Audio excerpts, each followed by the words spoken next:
Hello, and welcome to Fusion Writing, where building character meets creating structure. This is our Zettelkasten week, so this is our opportunity to gather into our Zettelkastens all kinds of information totally related to what we've been studying this month. And this is our Monday Compass Day, so we get to survey where we might be headed. Victoria, want to lead us off? Okay, so over the last couple of weeks, we've been talking on my side of the house about narrative distance and what it looks like to manipulate that so that you're controlling the distance between the reader and the narrator and the story or the character.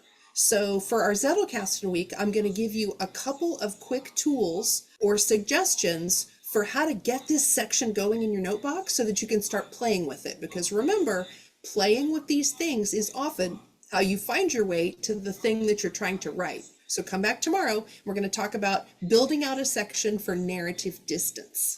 Kathleen? All right. Well, I'm building out a section too. That's what we're going to talk about, how we can build out a section in our Zettelkasten. And of course, you can guess, we've been talking about courtesy all month. So we're going to be talking about not an entire section on courtesy, but how to put courtesy into your experience collection in a way that you can then have many opportunities and many examples of how you can weave courtesy into your stories. And we'll talk about how that's going to go about. What's that process going to look like when we get to our map day tomorrow? So be sure to come on back tomorrow. See you then. Bye-bye.